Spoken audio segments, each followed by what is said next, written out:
Mukesh Ambani sir, எங்களுடைய இந்த recharge அமௌண்ட்டை எதுக்காக ஏற்றுனீங்க? இதை ஏற்றிட்டு அது மூலிமா உங்களுக்கு 10,000 கோடி ஏதோ கிடச்சிருக்கோன்னு நினைக்கிறேன்.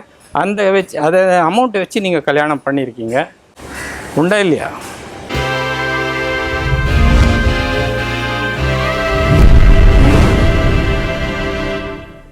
ஹாய், ஹலோ, எல்லாருக்கும் வணக்கம்.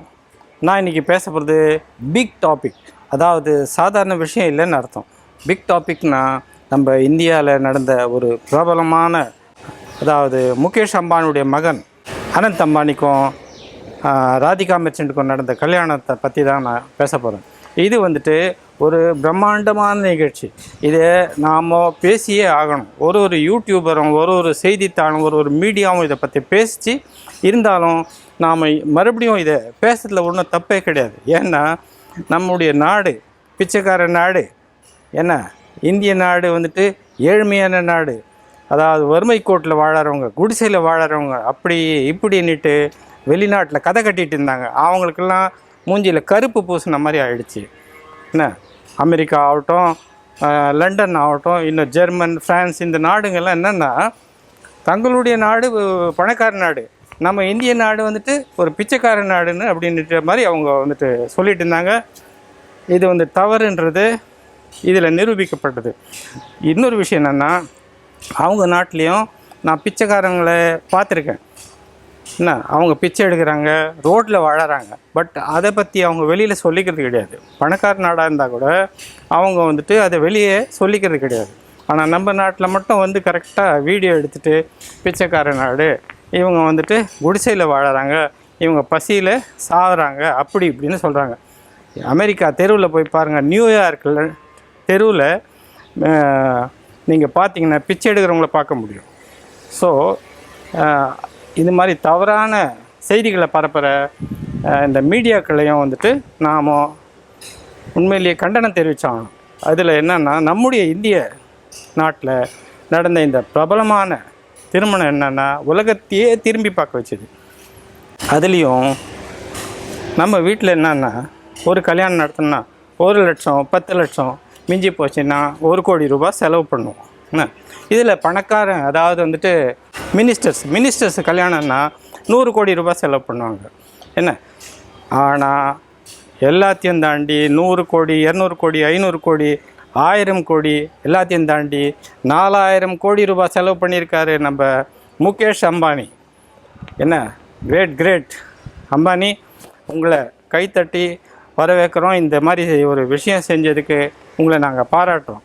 ஏன்னா இதால் இந்திய நாட்டினுடைய பெருமை மட்டும் இல்லை, இதில் வெளிநாட்டு செஃப்பு, இந்தியன் செஃப்பு எல்லாரையும் வரவேற்று அவங்க மூலியமாக சமையல் செய்யப்பட்டது.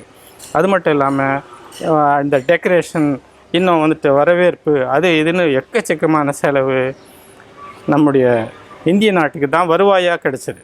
அது மட்டும் இல்லாமல் இதனுடைய அரேஞ்ச்மெண்ட் எல்லாத்தையும் செஞ்சவங்க யாருன்னா முகேஷ் அம்பானுடைய ஒய்ஃப் நீதா அம்பானி. மேடம், சூப்பரான வேலைங்களை பண்ணியிருக்கீங்க. உண்மையிலேயே ஒரு லேடியாக இருந்துட்டு இந்த அளவுக்கு நீங்கள் ஒரு அரேஞ்ச்மெண்ட் பண்ணியிருக்கீங்களே, ஹெட்ஸ் ஆஃப். அதுக்கு அடுத்தது இந்த அரேஞ்ச்மெண்ட்ஸ் பற்றி நான் சொல்லிடுறேன். இந்த கல்யாணம் எப்படி நடந்ததுன்னா அதையும் நீங்கள் கவனிக்கணும். கல்யாணம் இவ்வளவு செலவு பண்ணுறோமே, நம்முடைய ட்ரெடிஷனை மாற்றிக்கலாம் அப்படின்னு இல்லாமல் அந்த குஜராத்தி ட்ரெடிஷன்லேயே கல்யாணம் நடந்தது. அவங்களுடைய ட்ரெடிஷனை அவங்க விடலை, அவங்களுடைய பயபக்தியை விடலை, அவங்களுடைய கல்ச்சரை அவங்க விடலை. என்ன சாமியார்களை கூப்பிட்டு வந்தாங்க, அவங்க கல்யாணத்தை நடத்தி வச்சாங்க.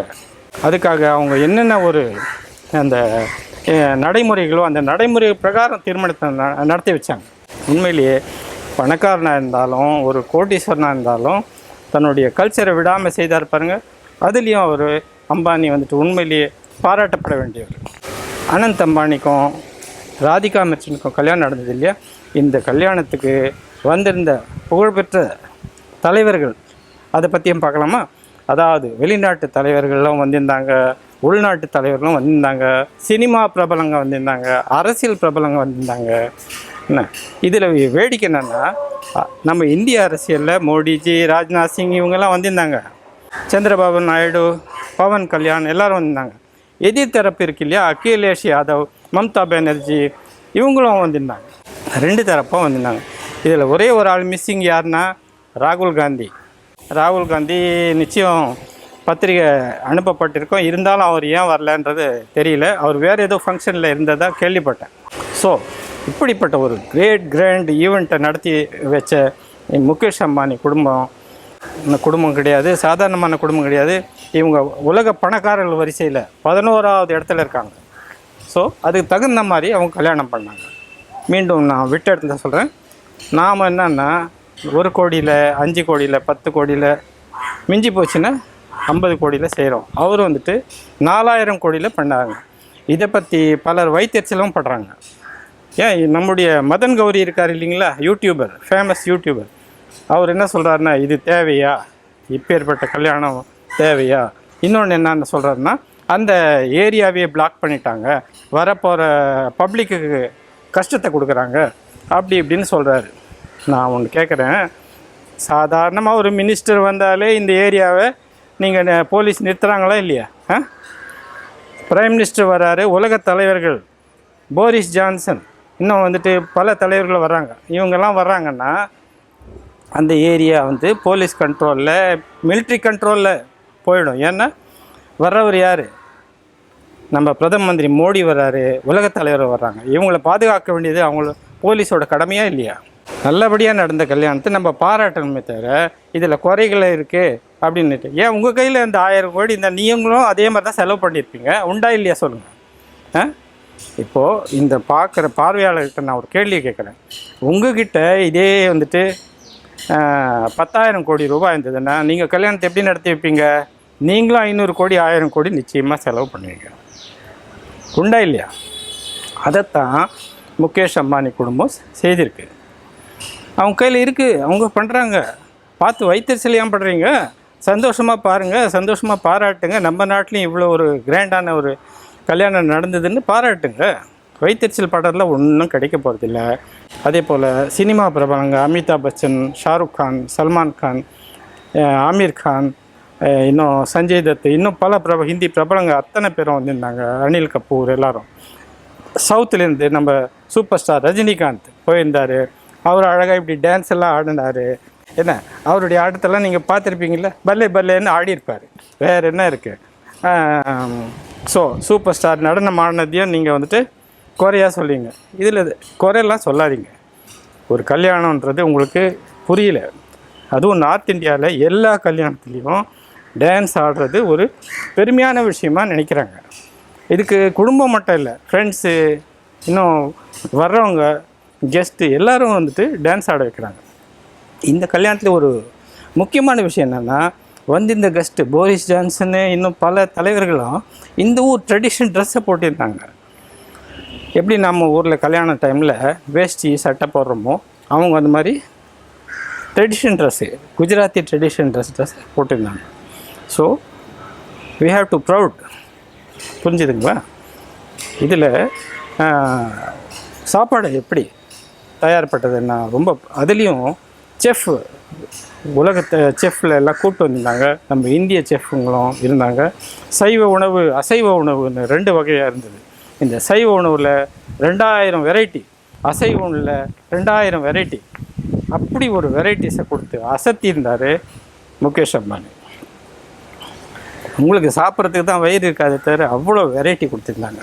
அது மட்டும் இல்லாமல் முக்கியமானது என்னென்னா, வந்த கெஸ்ட்டுங்களுக்கு, தன்னுடைய முக்கியமான கெஸ்ட்டுங்களுக்கு வாட்சு, 2 கோடி ரூபாய் வாட்சு கிஃப்டாக கொடுக்கப்பட்டது.